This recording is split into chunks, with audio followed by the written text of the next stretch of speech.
Et votre invité Benjamin, c'est Didier Lebray, fondateur de l'association Rendez les doléances. Mais oui, bonjour Didier Lebray.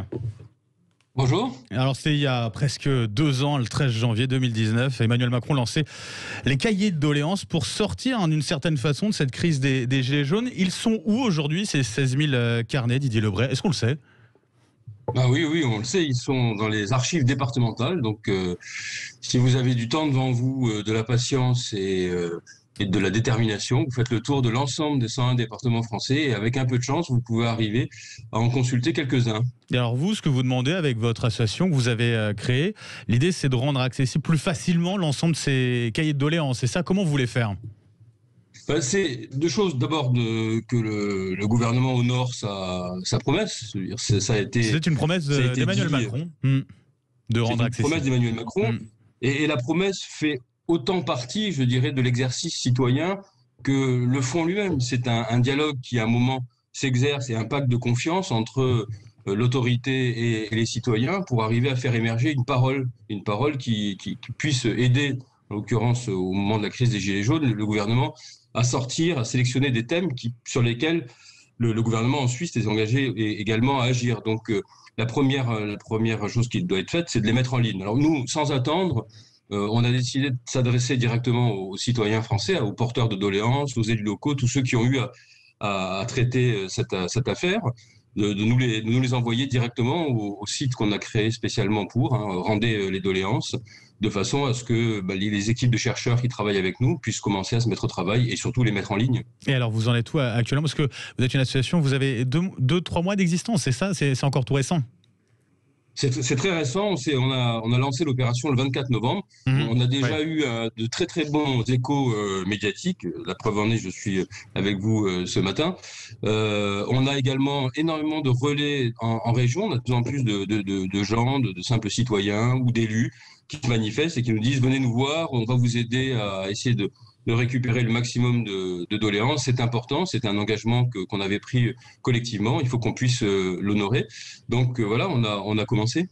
Vous dites à propos de ces 160 000 contributions écrites qu'il s'agit d'un trésor national. En quoi c'est un trésor national? Ça va être considéré comme tel, Didier Lebray?